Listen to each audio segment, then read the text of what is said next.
તો આવી રીતે આપણે એક એક પીસ લઈ લઈશું અને તમે એની ગ્રેવી જોઈ શકો છો કે એની ગ્રેવી કેવી જોરદાર થઈ છે.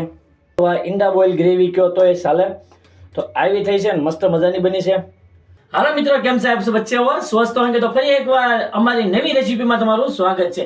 તો આજની રેસીપી આપણે બનાવવાના છે ઈંડા બોઇલ ગ્રેવી. તો મસ્ત મજાની બનાવવાના છે આપણે ઈંડા બોઇલ ગ્રેવી. અને કઈ રીતે બનાવવાની, કેવી બનાવવા એ તમને આપણે આગળ રેસીપીમાં બતાવી. પણ તે પહેલા અમારા એક વિડીયોને લાઈક કરી વાળો, નવા હો તો સબસ્ક્રાઇબ કરી નાખજો. તો આપણે જાજો તમારો સમય નહીં લેવી, હાલો તો આપણે ફટાફટ આપણે ચાલુ કરી દેવી રેસીપી. તો આપણે ઈંડા બોઇલ કરી વાળા છે, એટલે બાફી વાળા છે. તો હવે એને આપણે સાફ કરવાના છે. તો હવે આપણે ફટાફટ સાફ કરી નાખશું આને. તો આને આપણે આવી રીતે સાફ કરી નાખશું. તો જો આપણે આવી રીતે એક સાફ કરી નાખ્યું છે, તો આવી રીતે આપણે બધા સાફ કરી નાખશું. તો જો આપણે બીજું ઈંડું સાફ થઈ ગયું છે. તો આવી રીતે ધીરે ધીરે કરતા આપણે બધા ઈંડા સાફ કરી નાખશું. તો જો આવી રીતે આપણે સાફ કરી નાખ્યા છે, ફોલી વાળા છે મતલબમાં. અને હવે આપણે આને કટિંગ કરવાનું છે. તો એક બીજો થાળ લીધો છે. તો આવી રીતે આપણે એને કટિંગ કરી નાખશું. તો આવી રીતે આપણે કટિંગ કરી નાખશું. અને હવે આપણે આ જે અંદરથી નીકળે છે કે જે આપણે પીળું, તો આ પીળાને આપણે નોખું જ કાઢી લેવાનું છે. એને નોખું કાઢીને આપણે એક બાજુ મૂકી દઈશું આવી રીતે આમ. કેમ કે આ જે આપણે ગ્રેવી બનાવવાના છે, તો પછી ગ્રેવીમાં આપણે આ નાખવાનું છે. અત્યારે આપણે ફ્રાય કરશું ત્યારે આ નથી નાખવાનું. તો આવી રીતે આપણે જો સાફ કરી નાખશું.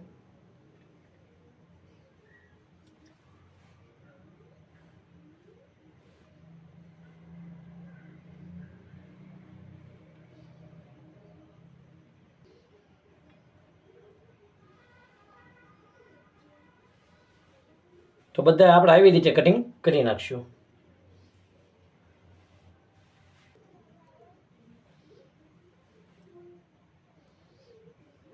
તો જો બોઇલ આપણે સાફ કરી વાળા છે. તો આવી રીતે આપણે એને સાફ કરવાના છે.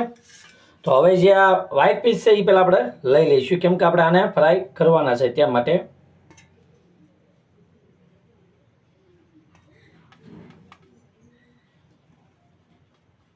તો હવે આપણે કઢાઈ મૂકી દીધી છે અને હવે આપણે થોડુંક તેલ એડ કરી દઈશું. અત્યારે આપણે તેલ એડ કરી દીધું છે. હવે આપણે તેલને ઘડીક ગરમ થવા દઈશું. એ આપણે એડ કરી દઈશું.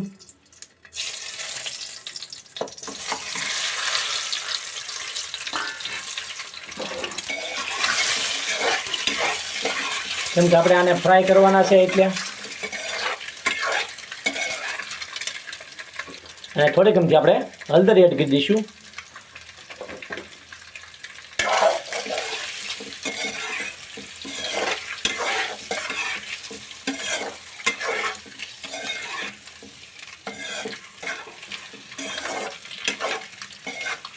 સ્વાદ અનુસાર થોડુંક આપણે નમક એડ કરી દઈશું. તો શું છે કે થોડુંક મોળાશ ન લાગે, આપણે થઈ જાય રેડી.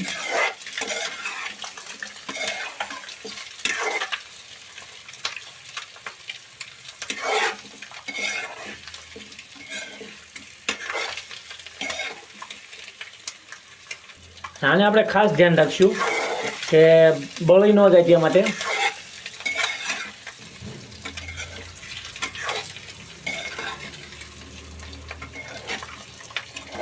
તો હવે આપણા ફ્રાય થઈ ગયા છે. તો આને આપણે ઉતારી લઈશું.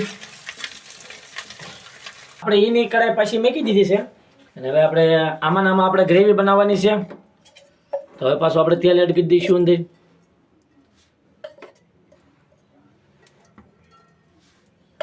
તો હવે 3 પાવડા જેટલું આપણે તેલ એડ કર્યું છે, કેમ કે આપણે ફ્રાય કર્યું એમાં આપણે તેલ નાખ્યું હતું. તો અત્યારે આપણે પાછું તેલ આપણે થોડુંક ઓછી માત્રા રાખશું તેલની. અને હવે આપણે તેલને ઘડી ગરમ થઈ જવા દઈશું. હવે આપણું તેલ આવી ગયું છે. તો હવે આપણે નાખી દઈશું મેથીના દાણા.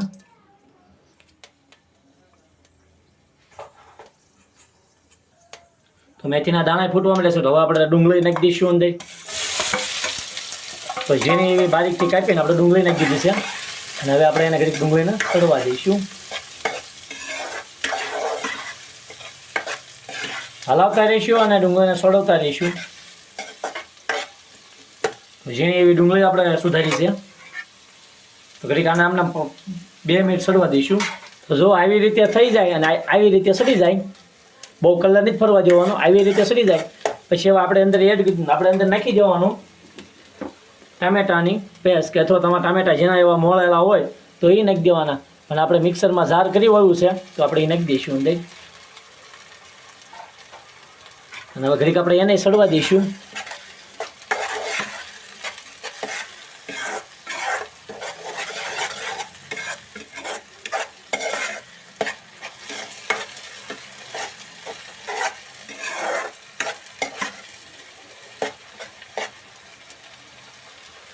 અને સ્વાદ અનુસાર આપણે નમક નાખી દઈશું, એટલે મીઠું.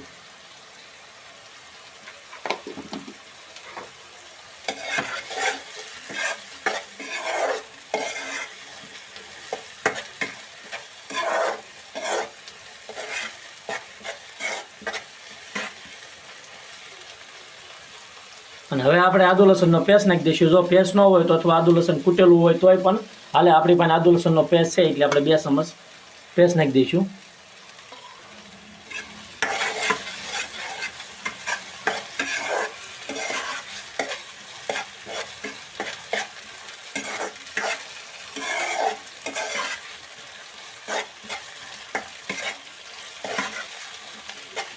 ઘડી કાઢી આપણે આમને સડવા દઈશું. તો જો આવી રીતે માથે તેલ આવી જાય છે, પણ હલાવતું રહેવાનું. એટલે શું છે કે તવી આપણે એ કાંઈ સોટે નહીં. હવે આપણે તેલ ઉપર આવી ગયું છે એટલે આપણે ચડી ગયું છે. તો જે તમે તીખું ખાતા હોય એ પ્રમાણે તમારે મરચું એડ કરી દેવાનું. તો આપણે આ લાલ મરચું નાખ્યું છે 2 ચમચ, એટલે 2 ચમચી આપણે મરચું નાખ્યું. અને હળદર થોડીક આપણે ઓછી નાખીશું, કેમ કે હળદર આપણે ઘડીક પહેલાં આપણે ઓલામાં નાખી છે. અને 1 ચમચ જેટલું કાશ્મીરી લાલ મરચું નાખી દઈશું. અને 1 ચમચ આપણે 1 ચમચી ધાણા જીરું નાખી દઈશું.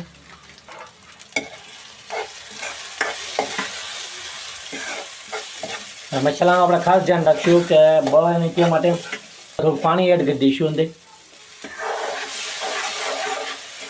અત્યારે આપણે ઝાઝું પાણી નથી નાખવાનું, કેમ કે આપણે બધો મસાલો પાકવા દેવાનો છે તે માટે.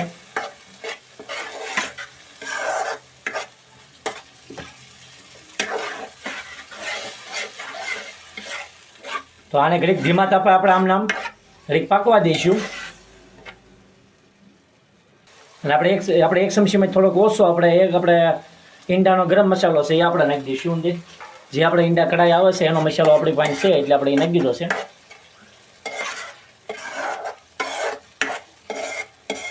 તો હવે પાણીની જરૂર થોડીક પડે છે એવું લાગે છે, એટલે હવે આપણે થોડું પાણી નાખી દઈશું.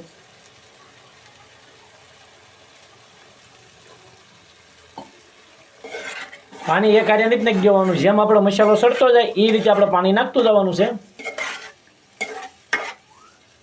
જે આપણા બાફેલા ઈંડા હતા તો આપણે અંદરથી આપણે જે પેલું આવે છે આપણે કાઢી લીધું. તો હવે આપણે નાખી દેવાનું છે આની અંદર. હવે એને આપણે હલાવીશું.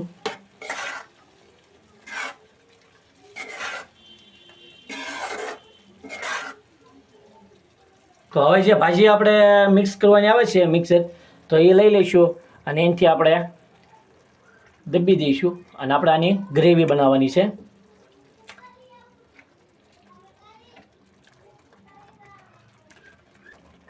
તો આવી રીતે આપણે મિક્સ કરી નાખશું.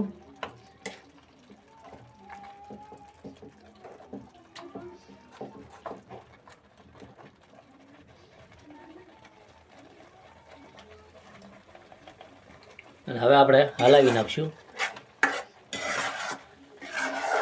અને હવે આપણે થોડુંક પાણી નાખી દઈશું અંદર. તો જે પ્રમાણે જોતું જાય એ પ્રમાણે આપણે નાખતું રહેવાનું. કે એક હારે પાણી નાખવાથી શું થાય કે એક હારે પાણી નાખી દેવી એટલે તરત ઓલું થઈ જાય, ક્યાંય જો ગાંઠાય નથી. અને કેવી મસ્ત મજાની આપણી ગ્રેવી થઈ જશે. અને હવે આની અંદર હવે આપણે જે ફ્રાય કર્યા છે ઈંડા, હવે એ આપણે નાખી દઈશું અંદર.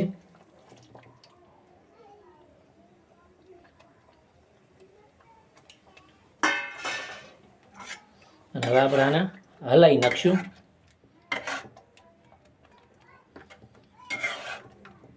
હવે આપણે આને ઘડીક સડવા દઈશું. તો આને 5 મિનિટ આપણે ઢાંકી દઈશું અને સડવા દઈશું. તો હવે આપણે જોઈશું.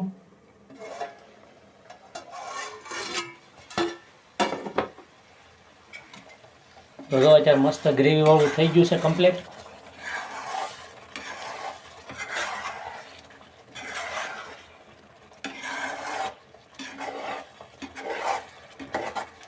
કેમ કે ઘડીક આપણે ઢાંકીને મૂક્યું હતું એટલે થોડુંક તળિયા છોટી જાય, પણ આપણે હલાવતા રહીશું એટલે થઈ જશે રેડી. તો અત્યારે જો આપણું બનીને થઈ ગયું છે કમ્પ્લીટ. તો હવે આપણે માથે નાખી દઈશું લીલી કોથમરી. તો લીલી કોથમરી આપણે નાખી દઈશું. તો એક આ નવી જ અમારી રીત હતી બનાવવાની, અને એક નવી જ રીતે આપણે મેં ઈંડાનું બનાવી. અને આ તમને અમારો વિડીયો કેવો લાગ્યો જરૂર અમને કોમેન્ટ કરીને જણાવજો, અને જો નવા હો તો જરૂર સબસ્ક્રાઈબ કરી નાખજો. તો હવે આને આપણે ઉતારી લઈશું. તો આ બની ગયું છે, આપણું કમ્પ્લીટ થઈ ગયું છે અત્યારે. તો જુઓ કેવી મસ્ત મજાની ઈંડા બોઇલ ગ્રેવી બની છે.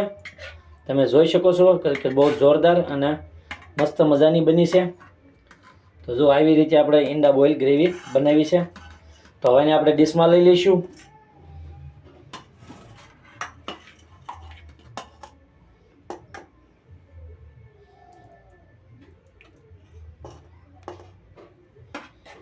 તો આવી રીતે આપણે એક એક પીસ લઈ લઈશું, અને તમે એની ગ્રેવી જોઈ શકો છો કે એની ગ્રેવી કેવી જોરદાર થઈ છે. જો એની ગ્રેવી કેવી મસ્ત થઈ છે.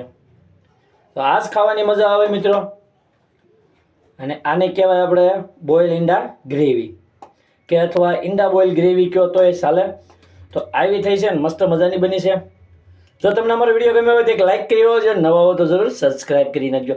તો ફરી પાછા એક નવી રેસીપીમાં મળીશું, પણ તમારે કઈ રેસીપી જોઈ છે જરૂર કોમેન્ટ કરી અમને જણાવજો.